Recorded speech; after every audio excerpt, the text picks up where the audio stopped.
8. Diario de un hijo de la guerra. Marzo 2009. Heriberto Lascano decidió que el período de convalecencia había terminado. Era tiempo de volver a trabajar. 3 días después del episodio de la barbacoa, me mandó llamar para encargarme una responsabilidad.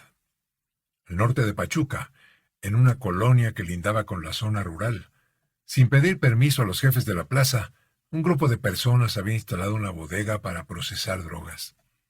La orden fue removerlos. Pensé en negarme porque no me sentía listo para volver a la acción, pero era obvio que se trataba de una prueba. Seleccioné entonces a quienes me acompañarían en la estaca. Supervisé las armas y conseguí el mapa del lugar donde se llevaría a cabo el operativo. Cuando todo estuvo listo, tomé el volante de la unidad principal, porque así lo había hecho siempre. Cada vez que iba al mando, nadie más podía conducir. 3 camionetas me seguirían en caravana. A punto de partir, el Lasca tomó el asiento del copiloto y me anunció que también participaría en la misión. No era lógico porque ya hacía tiempo que era el líder de los Zetas y no debía correr riesgos innecesarios. De hecho, tampoco era razonable que yo lo hiciera. Dadas nuestras jerarquías dentro de la compañía, no estaba ninguno en posición de involucrarse en ese tipo de tareas. Sentí el sudor, pues dentro de mi cabeza comenzó a celebrarse una alocada danza de amenazas. Imaginé a Heriberto Lascano dando la orden para que alguno de los ayudantes me volara la cabeza o colocara alrededor de mi cuello un cable acerado para degollarme. Intentando espantar esa pesadilla, miré obsesivamente el espejo retrovisor. Varias veces llevé también la mano debajo de la pierna izquierda, para asegurarme de que allí continuara el arma que me protegería en caso de ser atacado. ¿Todo bien?, preguntó el Lasca. Sí, carnal, ¿por qué?, respondí con fastidio.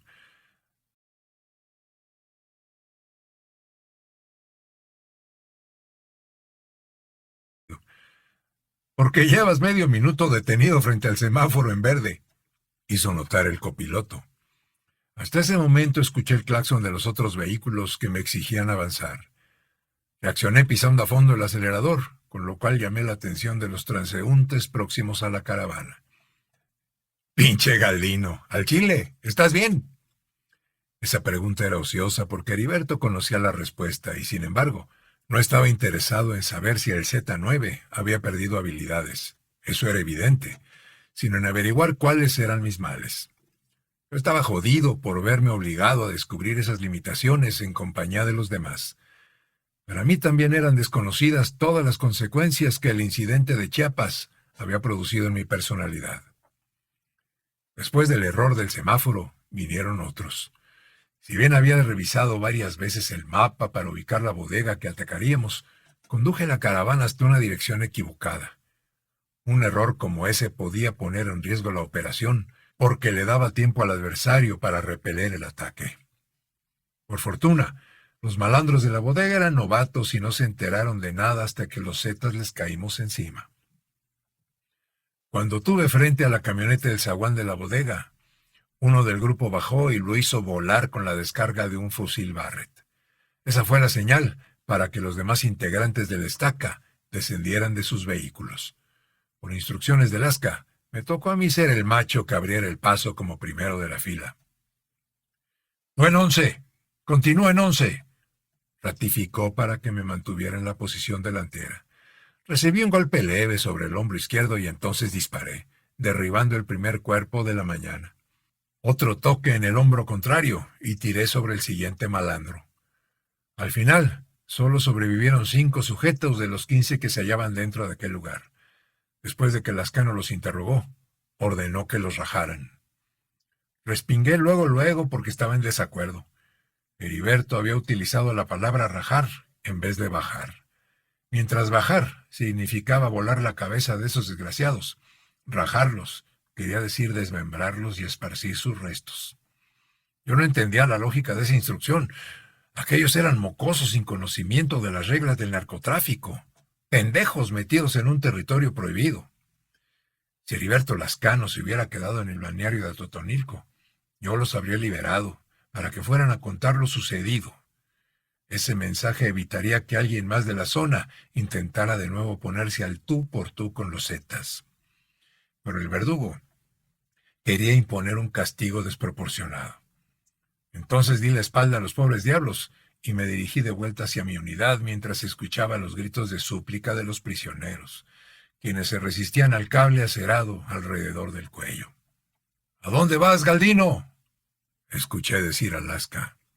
—Ya terminamos aquí —respondí sin volver la vista hacia la masacre. —¡No te vayas todavía! —ordenó mi superior. Era temerario continuar dando la espalda a mi antiguo compañero.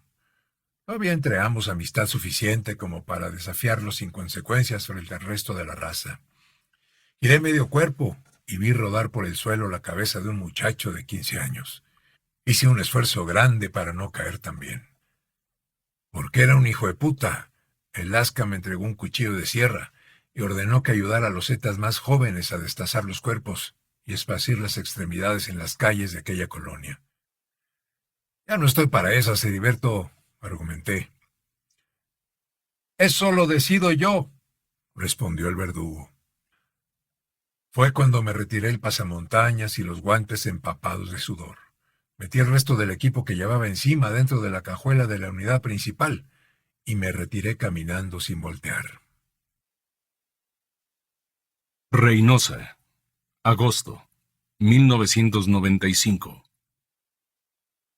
Una semana después del evento en Santa Lucía, Heriberto Lascano nos juntó a los 7 integrantes del Grupo Z y nos informó que nos mandarían a la frontera para cumplir una misión delicada. Iríamos concretamente a Tamaulipas, porque en ese estado había mucha violencia y necesitaban que supliéramos a la policía, pues se había vuelto muy corrupta. Respecto al salario, por aquel entonces a los gafes nos iba mejor que a otros militares. Recuerdo que la quincena chica era de 14,000 y la grande de 16,000 pesos. Heriberto dijo que además nos darían un bono de la Procuraduría y una camioneta del año, de las más grandes, con placas oficiales para hacernos respetar. A Lascano lo ubicaron en Ciudad Victoria. A Rejón y a mí nos enviaron a Reynosa. Al Homer lo mandaron a Matamoros. De Sena fue a Tampico, Guerrero a Ciudad Mier y Betancur a Miguel Alemán. En Reynosa descubrí el lugar más feo del planeta. Nos instalaron en un motel triste, pero ahí nos esperaba, como prometieron, una camioneta del año, negra y ostentosa. El mismo día nos reportamos a la oficina de la Procuraduría. La encontramos casi vacía. Frente a una hilera de escritorios polvosos nos recibió una secretaria que se había aclarado el pelo con agua oxigenada y su piel olía fuerte a lavadero. Dijo que en Reynosa no había delegado y que debíamos tener paciencia hasta que nombraran al reemplazo. Así que Rejón y yo dedicamos la primera semana a patrullar la ciudad dentro de nuestra camioneta nueva, utilizando el aire acondicionado a su máxima potencia. A través de las ventanas polarizadas, aquello era más soportable. Lo legal y lo ilegal son 2 espejos. Uno sirve de piso y el otro de techo. Eso lo aprendí cuando mi papá y Alfredo Ríos Galeana tenían buenos amigos en la policía. Pero sobre la ética del narcotráfico yo sabía poco. Una cosa es vender velas de mota en la fortaleza de Tepito y otra distinta, vérselas con los grandes intereses de la frontera. A los pocos días de haber llegado a Reynosa, nos visitó en la delegación una mujer muy atractiva, mulata, flaca y alta, casi 10 años mayor que yo. Tenía unos bonitos ojos negros y se pintaba los párpados de color uva. La secretaria de la delegación nos presentó porque eran amigas. La visita dijo que en su negocio había algo para nosotros y que Rejón y yo podíamos pasar a recogerlo esa misma noche. Hay placeres que vienen con el cargo, y no encontré razón para decir no a la oferta de la señora Janet, que escribía su nombre con Y y TH, según aclaró cuando nos dio la dirección del Yelis. Horas después, Rejón y yo descubrimos ese antro que olía a éter por el hielo seco que lanzaban hasta el abuso sobre la pista, donde las bailarinas se desnudaban. Apenas entramos, nos dieron una mesa de pista y cuando nos sentamos, Colocaron una botella de whisky caro frente a nosotros. Janet hizo que no faltara nada. Había muy poco trabajo en la delegación, pero el puesto asignado tenía como beneficio la camioneta y ese pase gratuito para utilizar los servicios del Yelis. De tanto comer y beber, subí de peso y por primera vez me salió papada. El Yelis. Febrero, 1997. La señora Janet no cobró nunca hasta el día en que por fin lo hizo.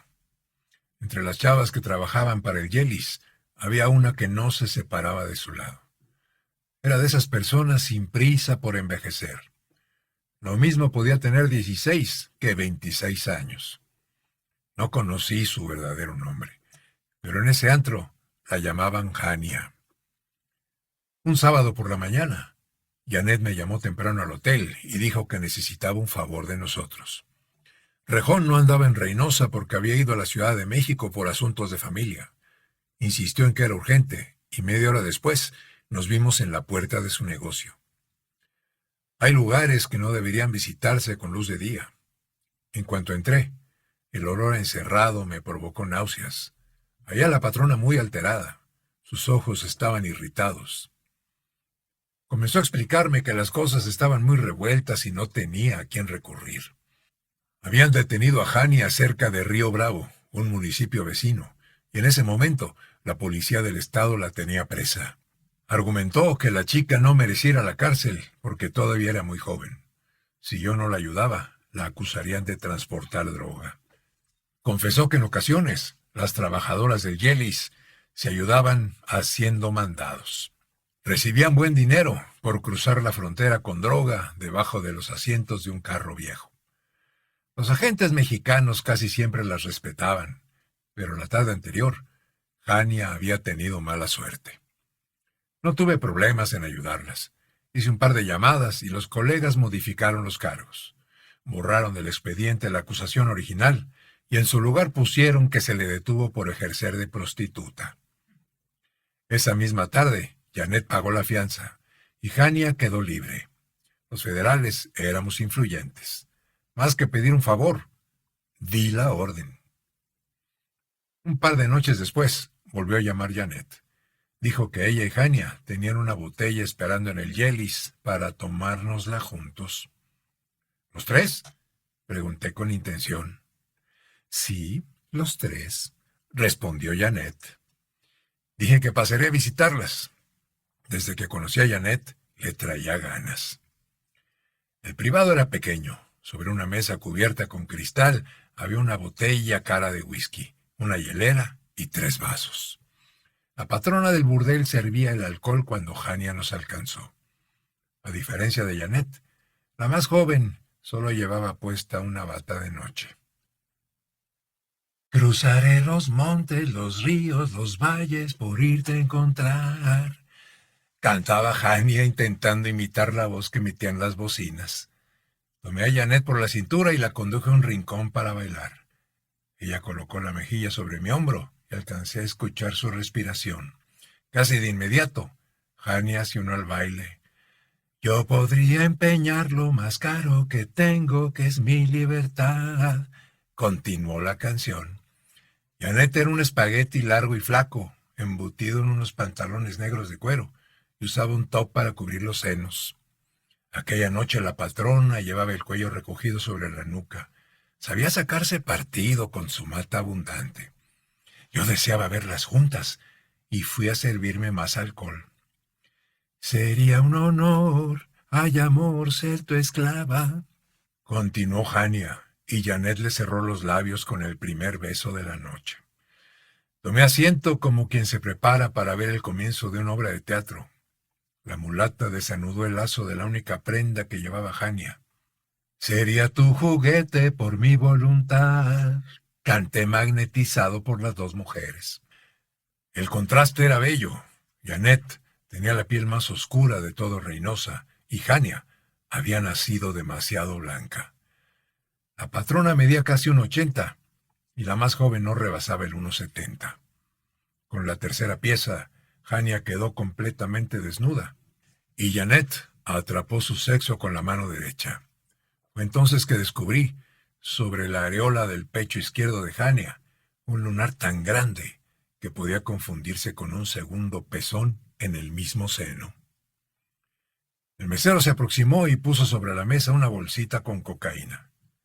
Hania dejó a Janet bailando sola y sobre un plato trazó 3 líneas de polvo blanco. Yo me negué, ladeando la cabeza.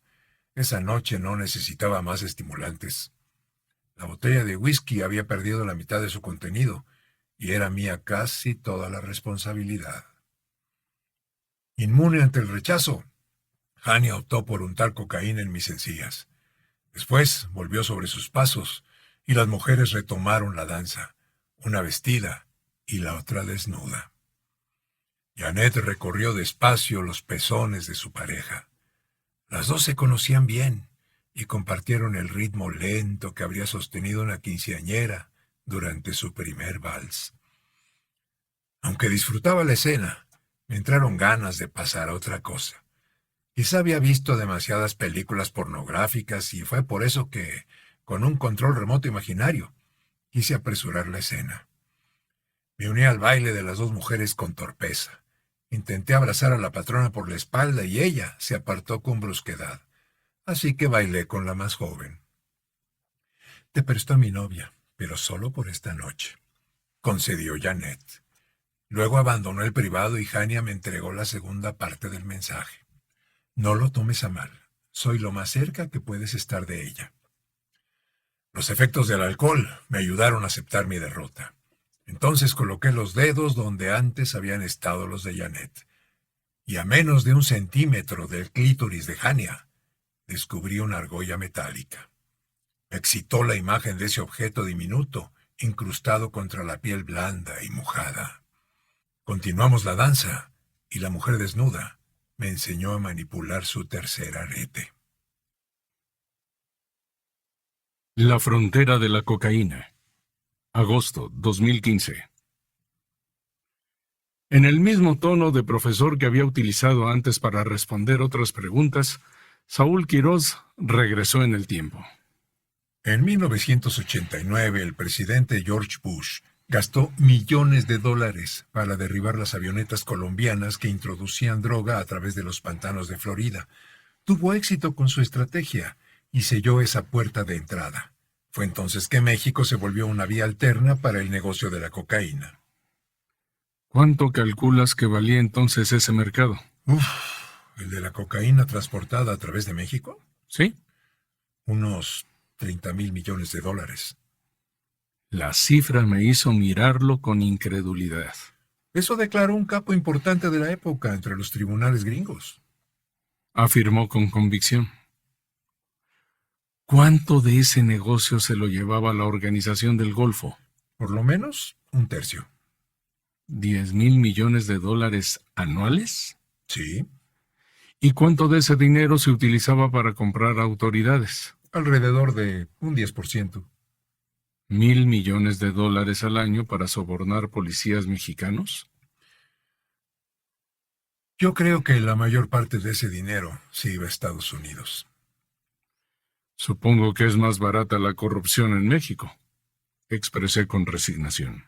¿Seguro?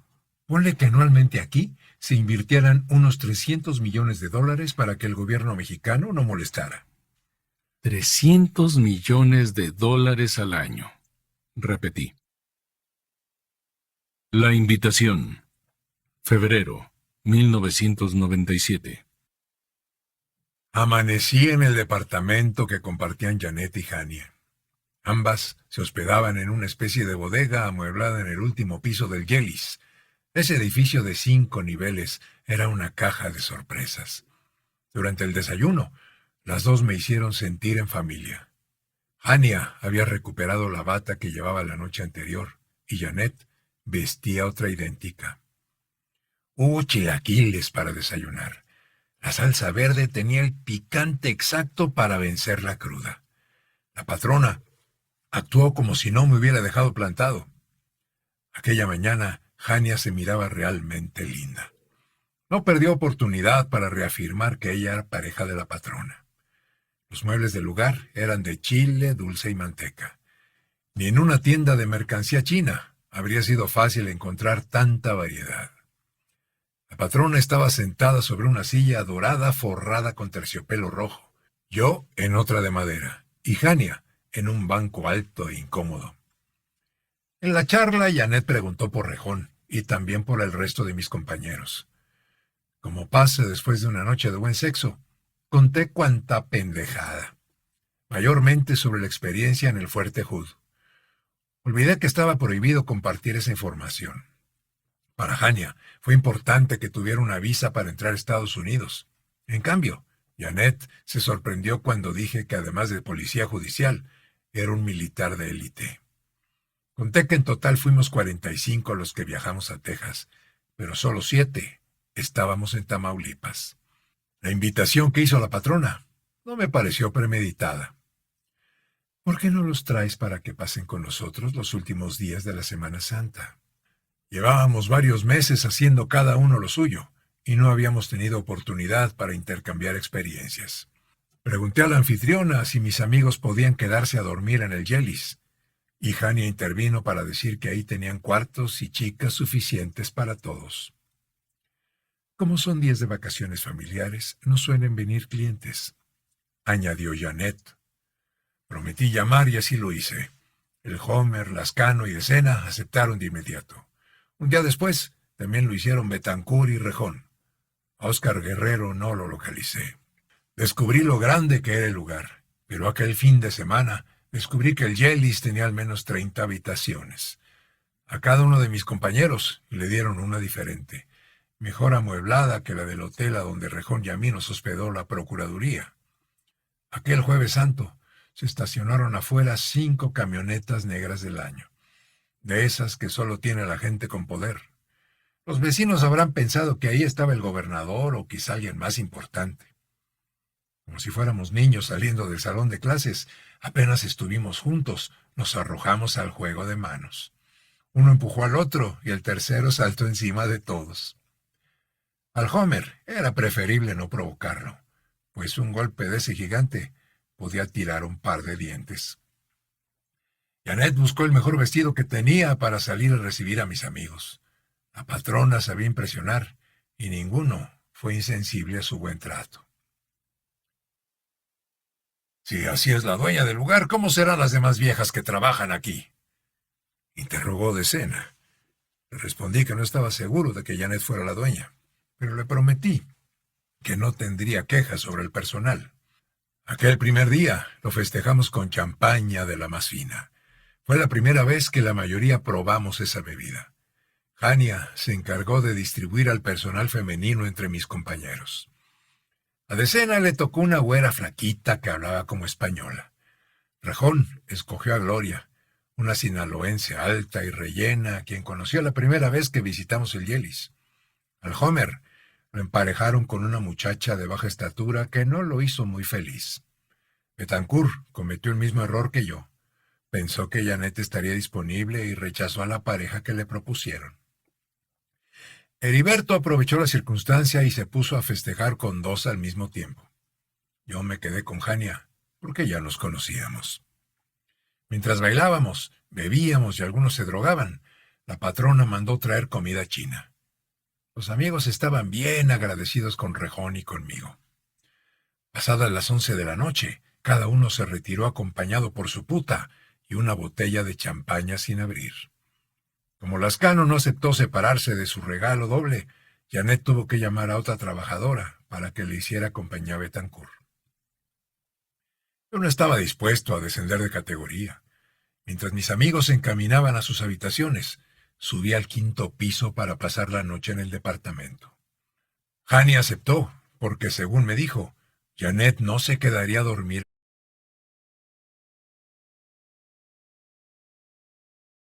No se quedaría a dormir en el burdel. En vez de continuar la fiesta, mi amiga y yo pusimos una película en la videocasetera y compartimos una bolsa grande de palomitas. La cinta era de guerra, y aunque Jania no protestó, pronto se quedó dormida. Yo no tenía sueño. La ayudé a meterse dentro de las cobijas y luego salí del cuarto para seguir distrayéndome con la televisión. Recuerdo que fui a la cocina, abrí el refrigerador y bebí un trago largo de leche directo del envase. En esas estaba cuando escuché la voz de Arturo Guzmán de Sena. Lo oí reír y también a la española con quien estaba pasando la noche. El sonido que ambos producían parecía emerger de un radio de transistores. Fui a buscar el origen de esas voces y no tardé en encontrarlo. Junto a la puerta de entrada del apartamento había una habitación alucinante. Al entrar, topé con una imagen ridícula del Homer. Su cuerpo gordo y desnudo era cabalgado por una mujer pequeña, mientras mi amigo se distraía mirando una película. Al lado del Homer estaba Lascano con sus dos mujeres, y debajo de esas personas, de Sena conversaba animado con la española. Aquel cuarto tenía una pared donde al menos había 15 pantallas empotradas. Aunque rejaban tonos blancos y negro, tenían fidelidad suficiente para detectar cada movimiento en el Yelis. En el costado más angosto de esa habitación había un escritorio con muchos botones que al manipularlos me ayudaron a viajar de una habitación a otra atendiendo el sonido. Velé hasta que mis colegas se quedaron dormidos. La chava que acompañaba de Sena fue la última en caer porque hablaba sin parar. No era española. Nos engañó porque era rubia y tenía bien entrenado el acento extranjero, pero en realidad, igual que de Sena, había nacido en Puebla. Arturo se descosió esa noche contando cosas que jamás hubiera compartido con nosotros. Todo lo que ocurría en los salones y las habitaciones del Yelis quedaba registrado en una inmensa grabadora. Recorrí cada pantalla, intrigado por averiguar quién más podía haber sido hospedado en el burdel esa noche. Solo 12 habitaciones estaban ocupadas, y encontré que dentro de una de ellas dormía Janet. En la parte superior de aquel muro reconocí también al jefe de la zona militar. Roncaba junto a una dama que se exprimía una espinilla frente al espejo. Conocía bien a ese general. Habíamos convivido en varias reuniones de trabajo. Esa habitación en el apartamento de Janet estaba diseñada para espiar a los huéspedes. Cuando caí en cuenta de mi descubrimiento, temí por aquello que mis colegas hubieran podido contar en compañía de sus putas. Todos teníamos una reputación que cuidar, y era delicado que se nos fuera de largo la lengua. Con culpa por la trampa en que, sin saberlo, había metido a mis amigos, regresé a la habitación donde dormía Jania. Me desvestí y la desperté para tener sexo. Aquella noche no fui amable con ella en la cama. No tenía entonces idea del dolor de cabeza que provoca la champaña al día siguiente. Me metí a bañar, suponiendo que mis compañeros aún no se habían levantado. Si bien no recordaba haber visto el departamento de Janet en alguna de las pantallas, me sentí incómodo cuando miré mi cuerpo desnudo frente al espejo. Saber que nadie en ese burdel tenía intimidad cambió mi aprecio por el lugar. Cuando Jania tuvo la intención de bañarse conmigo, cerré la llave del agua y con brusquedad la dejé atrás. Sintió mi molestia y preguntó la razón. No estaba seguro de las consecuencias que enfrentaría si compartía los motivos de mi enojo, pero al final decidí interrogarla sobre la habitación secreta. Al escucharme, palideció. ¿Has entrado ahí? Interrogó y yo asentí. Siempre está cerrada la puerta. Ayer no lo estaba, devolví. Debes preguntarle a Janet. Pues llámala, porque no pienso esperar mucho antes de contarle a mis compas que anoche los grabaron mientras cogían con tus amigas. Los pezones de Jania oscurecieron.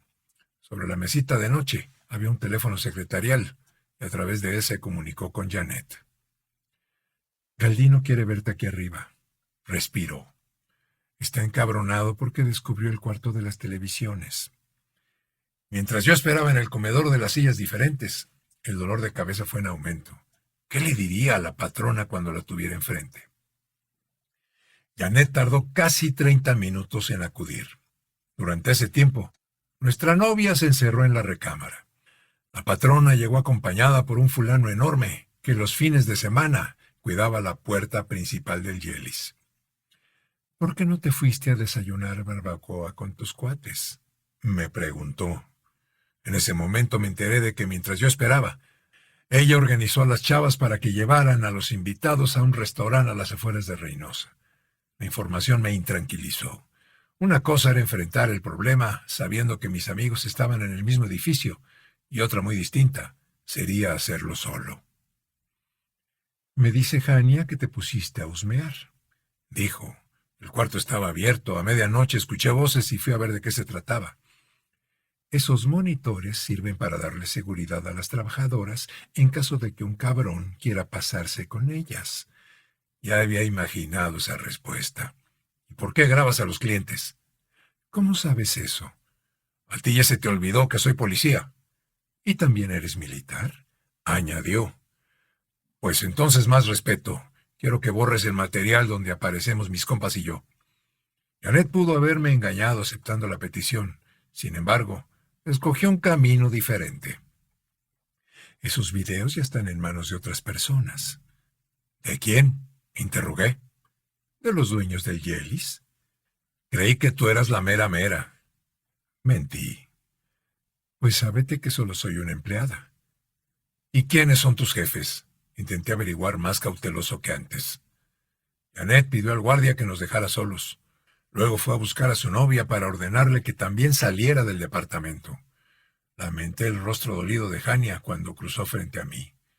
Una vez solos, Janet se sentó en una silla que se encontraba ante mí. Le tomó medio minuto encontrar las palabras de su siguiente frase. Mira, Galdino, aquí viene gente importante. Diputados, empresarios, senadores, funcionarios, presidentes municipales, autoridades gringas. La interrumpí. Anoche vi al jefe de la zona militar con una vieja jodidona. A él le encanta. Me aclaró la patrona con un gesto bien entrenado de coquetería. Voy a contarle que lo grabaste cogiendo. Yo no lo hice. Ya te dije que este negocio es de alguien más. No sabía qué creer. Los aparatos que están en cada habitación son para espiar a los clientes, acusé. Sí, respondió ella sin ocultar. ¿A quién le sirve ese material? No te puedo decir. Soy judicial, dije tratando de recuperar autoridad. Lo sé, contestó sumisa a pesar de mi bravuconada. Si divulgo lo que descubrí, nadie va a regresar aquí. ¿Y por qué lo harías? Porque estoy encabronado.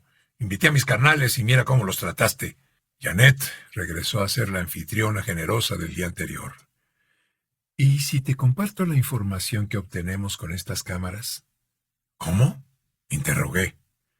En las cárceles y en los burdeles no hay secreto que pueda guardarse. Si quieres saber lo que realmente está pasando en Reynosa, yo puedo convertirme en tu mejor fuente. De esa mujer no podía fiarme. Ya te ayudé una vez y mira cómo me fue. ¿No te pagué mal? ¿No? ¿Te vas a quejar de Hania? Interrogó. Hablemos de ti, no de Hania. ¿Qué quieres saber de mí? ¿Por qué me rechazaste? Esa pregunta la sorprendió. ¿A ti te gustan los hombres? No. Pues a mí tampoco, aclaró y nos quedamos callados. Volví resignado a donde estábamos antes. ¿Cuál es tu oferta? Miró al techo y tomó aliento. Las cosas en Tamaulipas están peor que nunca. Janet no me estaba revelando nada que ignorara. Esa fue la razón por la que nos enviaron a los Gafe a Tamaulipas. Ella continuó. ¿Tienes idea de cuánto vale el negocio de las drogas en esta frontera?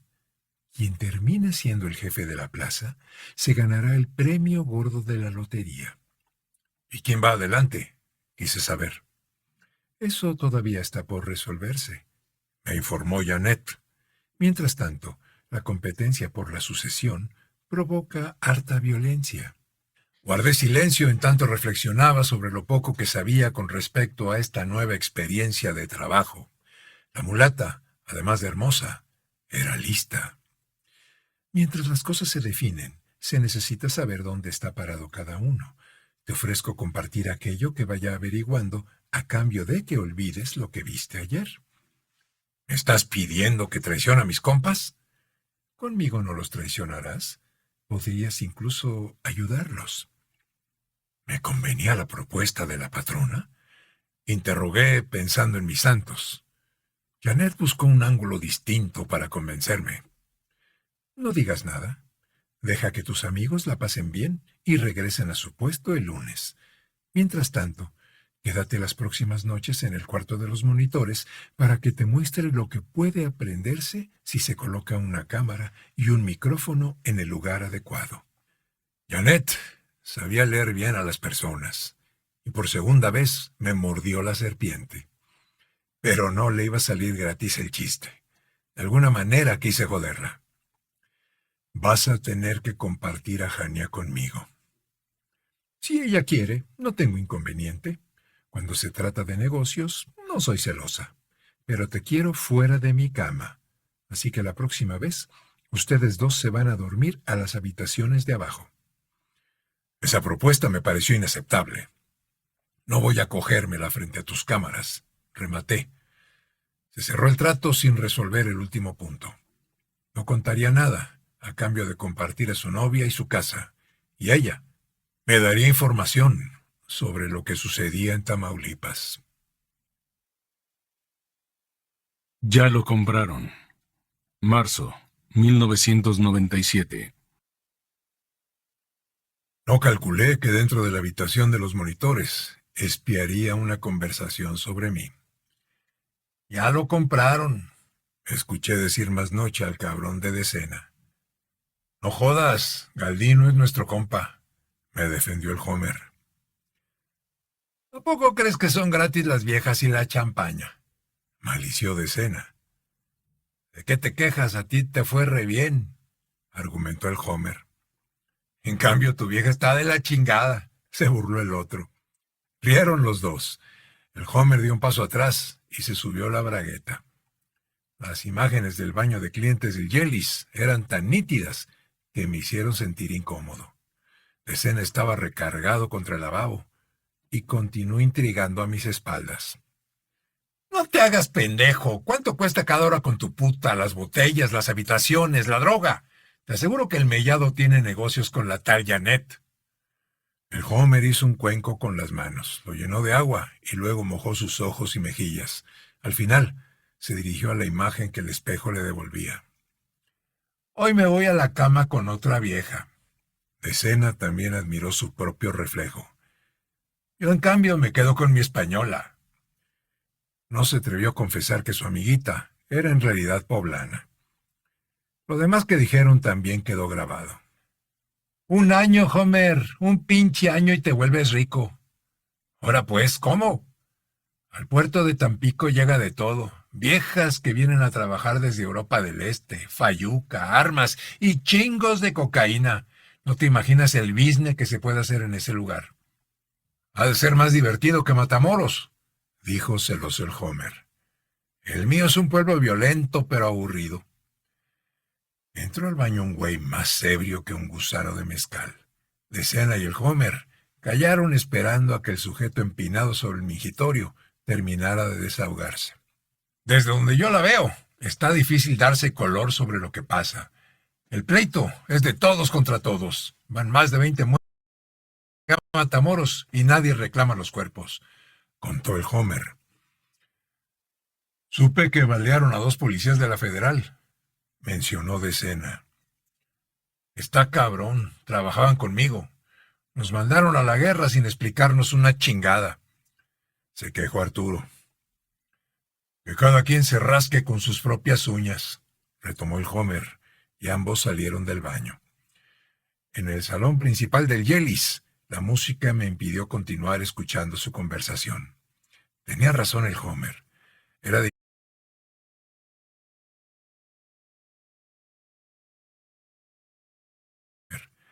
difícil darse color de la situación en la que estábamos metidos. El Chava Gómez. Agosto 2015. Un grumo de mayonesa se alojó entre la barba de Saúl Quirós. La región se volvió un polvorín. Así pasa siempre que alguien importante sale del juego. Durante 1997 aparecieron varios cadáveres en distintas ciudades. En el verano de ese año hice un viaje a la ciudad de San Antonio, Texas, y un jefe de la DEA me dijo que un tal Salvador Gómez era el nuevo líder del Golfo. Cuando mandé pedir su ficha criminal, Mis colegas de la Ciudad de México dijeron que no tenían información sobre él. Supuse que los gringos exageraban, pero no quise ser descortés, porque en ese momento la relación entre los dos gobiernos andaba dañada por la desconfianza. ¿Qué hiciste? Pues envié a un grupo de agentes a la dirección que me proporcionó la fuente de la DEA. Pocas horas después tuve noticias sobre la captura del delincuente. Mi gente tomó preso al Chava Gómez, como se le conocía en Tamaulipas, junto con otro fulano de nombre Osiel Cárdenas Guillén. Saúl hizo una pausa, porque calculó bien que el último nombre provocaría mi curiosidad. ¿Osiel Cárdenas? ¿El mismo que reclutó a los Zetas? Exacto. Él y el Chava eran entonces un par de mocosos que no llegaban a los 30 años. ¿Qué hiciste con ellos? Los envié a la Ciudad de México, pero no duraron mucho encerrados. Comentó haciendo un gesto de cansancio. Saúl me miró con ojos fatigados y asumí que había llegado el momento de dar por terminada la entrevista. Antes aproveché para abordar de nuevo el tema que se nos había quedado pendiente al principio de la conversación. Oponerse a la tortura, Saúl, no quiere decir que proteges a nadie. Con mi periodismo me dedico más bien a lo contrario, a denunciar el desastre que nuestros gobernantes produjeron por acción y también por negligencia. No me pongas en esa lista. Esa lista la redactarán los historiadores y no los periodistas, concluí. Nos despedimos y lamenté ver a Saúl Quirós caminar con tanta dificultad. No importaba si era capaz de reconocerlo. Entre otros, ese hombre era responsable de la crisis de violencia que estalló en todo el país pocos meses después de que dejó de ser funcionario público. Mi situación en este momento depende de usted. Julio, 2015. ¿Qué hay, mi señor? Dijo Galdino a manera de saludo, y para corresponder introduje el índice derecho a través del tejido de metal. ¿Por qué no vino la semana pasada? Me reclamó. No tenía por qué darle una explicación. No obstante, lo hice. ¿Pasaste conmigo el otro día?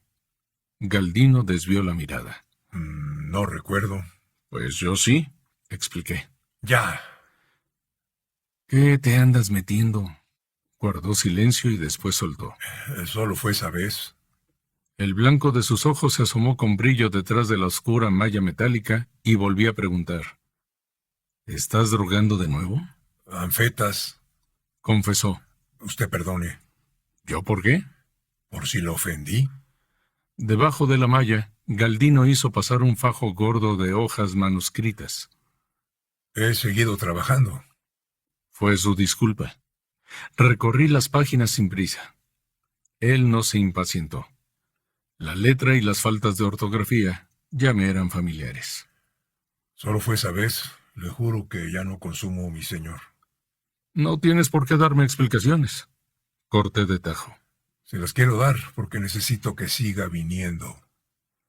No pasó desapercibido el uso del verbo necesitar. Hasta ese momento tomé conciencia de que lo había tuteado. Él, sin embargo, no se permitía responder con la misma confianza. Cuéntame, ¿por qué no tienes para pagar la cuota semanal? Ya le vino el pifas con el chisme. No respondí. ¿Se acuerda que le expliqué antes, mi señor? Si no le entro, pues me bajan. Son las represalias naturales. El problema que yo tengo es que necesito protección. El pifas vive en el pueblo. La diferencia es que él no tiene enemigos allá afuera. Yo aguanto de todo. He dormido con 30 cabrones en un cuarto de 4 por 4 metros. Eso no es nada. No me malentienda. No ando buscando privilegio. Mi bronca es con la familia michoacana. Los que saben que estoy aquí dentro quieren romperme la madre. Un grupo de internos pasó detrás de él y los dos aguardamos hasta recuperar la privacidad. Hay otra cosa que no comprendo. Dígame, mi señor. ¿Por qué no tienes dinero? Sí tengo, y un chingo. Entonces, Lo que me queda está escondido. ¿podrías explicarme? Mire, primero estaba el dinero que el gobierno me quitó. Ese ya no regresa. Luego, la lana que puse a nombre de otras personas.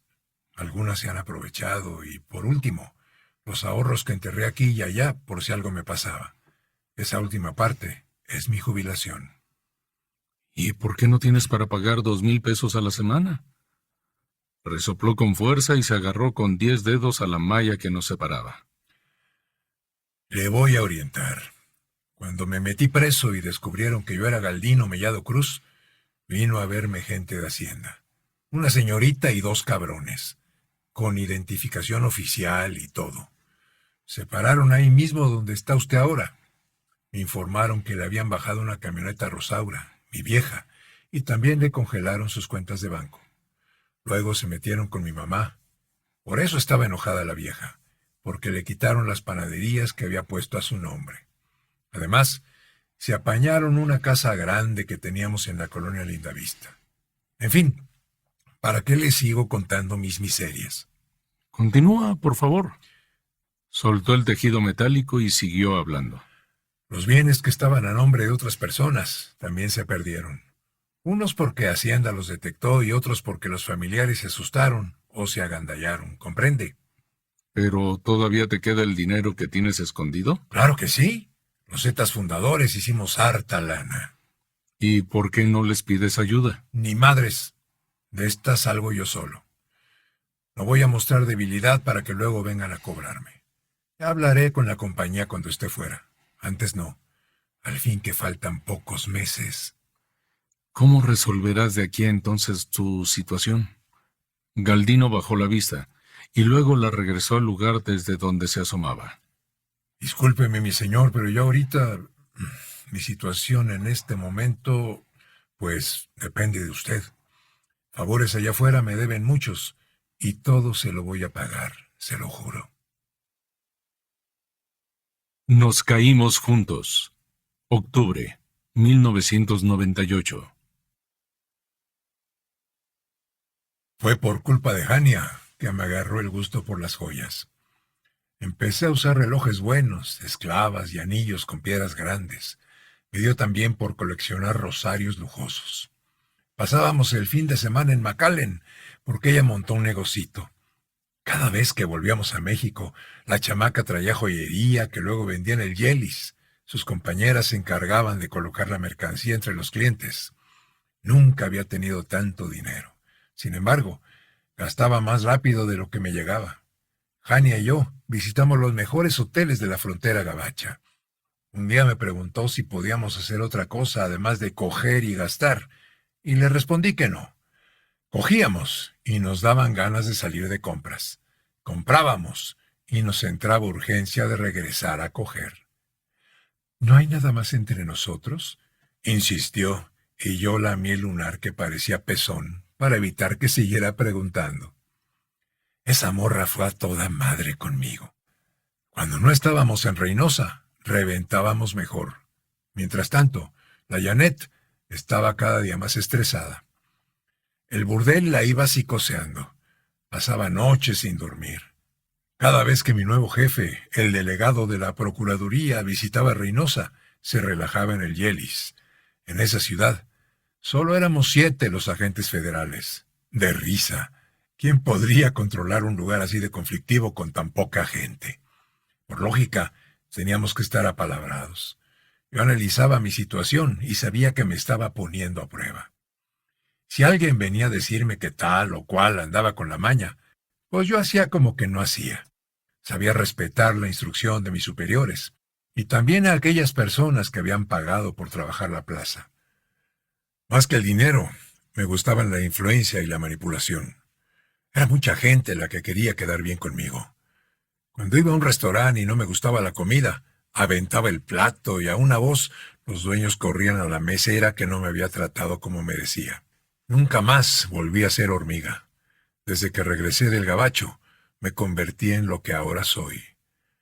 Galdino Mellado, a mucho orgullo, el más mamón. No le llevé información al jefe porque la habría agarrado contra el Yelis. Mejor la usaba para mi conveniencia. Por adelantado, me enteraba de los cargamentos que cruzarían la frontera y también conocía los nombres de los ojetes que iban a morir. Gracias a Janet, supe de las rencillas entre los mandos y entre los grupos que se peleaban la frontera. Pasé demasiadas horas dentro del cuarto de las televisiones. Ahí conocí mucho de varios que nunca me conocieron. Por ejemplo, gracias a ese cuarto supe, antes que el mamito, cuando el coronel pidió su cambio a Saltillo. A Rejón no le gustó, pero ¿cómo rezongar? El jefe le tenía ojeriza por alguna pendejada que ya olvidé. También ahí dentro escuché por primera vez hablar de Osiel Cárdenas Guillén. Lo mentaron como un alto funcionario de la Procuraduría que andaba trabajando en Matamoros. Pero subestimé el riesgo de la patrona. ¿Cómo no iba a estar nerviosa la Janet conociendo tanto chisme? Neta que fue muy cabrón cuando Jania y yo nos enteramos de que habían encontrado su cuerpo tirado en el municipio de Miguel Alemán. Los hijos de puta que la levantaron arrojaron sus restos en un baldío y antes le sacaron los ojos. Fuimos al Yelis en cuanto supimos la noticia por la radio de mi camioneta. Hallamos vacío el burdel. La información había asustado a las putas y todas salieron por piernas. Tampoco estaban los guarros de seguridad. Pensé que podían haber sido ellos quienes pusieron a la patrona. Ania no paraba de llorar. La acompañé al departamento del último piso para que recogiera sus cosas. Me dio un pinche dolor de estómago cuando entré al cuarto de las televisiones. No me sorprendió hallar las pantallas rotas. El desmadre de Tamaulipas había entrado por la puerta principal al Yelis. Esa noche, el burdel se convirtió en una casa habitada por fantasmas. Jania fue la última prostituta que pisó el lugar. No volví a verla. La mesa tenía 3 patas, y sin Janet era imposible que nuestra relación se sostuviera. La chamaca no quiso siquiera despedirse. Apenas salimos a la calle, tomó camino sola y sin voltear a verme. Ni cómo reclamarle.